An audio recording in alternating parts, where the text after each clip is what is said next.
வீட்டுல பெரியவங்களை வச்சு பாக்குறது எவ்வளவு சிரமமான விஷயமாக இருக்கு. பெத்தவங்க ஒரு 60 வயசுக்கு மேல அவங்க சாப்பிட்டு இருக்க போறாங்க தவிர அவங்க சொசைட்டிக்கு என்ன கான்ட்ரிபியூட் பண்ண போறாங்க? உனக்கு என்னப்பா, நீ பைத்தியம், நீ என்ன வேணாலும் பேசலாம். ஒரு தாய் பின்னாடி தர்ற மாதிரி மனைவி ஏன் தள்ள மாட்டீங்க? மனைவி உருப்படியான வேலை பண்றாங்க. இவங்க இருக்கிற ரோல் தண்டசோர் ரோல் தான். அவன் சௌரிய புண்டைக்கு சொல்லுவா, வெளியூர்ல இருந்து நாங்க வந்துட்டோம்னா உங்க சௌரிய புண்டைக்கு பேசுவா. நாங்க உங்க ஒய்ஃப பத்தி அவ்வளவு கேர் எடுத்துக்கிறீங்க, உங்க அப்பா அம்மாவை பத்தி உங்களால கேர் எடுத்துக்க முடியல. நான் என் மாமியாரையோ அம்மாவையோ பாத்துக்கிட்டு நான் உட்கார்ந்து இருந்தேன். சொல்றீங்க இதுக்கெல்லாம் பேர் எனக்கு தெரியுமா?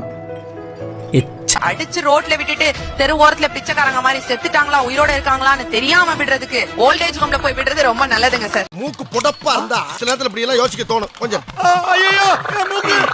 மனுஷன் உணவுக்காக மட்டுமா வாழ்றான்? மானத்துக்காக வாழலையா? வாழ்றோம். இமோஷனுக்காக வாழலையா?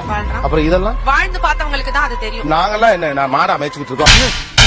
நீ கேட்ட ஒவ்வொரு கேள்வி என்ன செருப்பால் அடிச்ச மாதிரி இருக்குடா.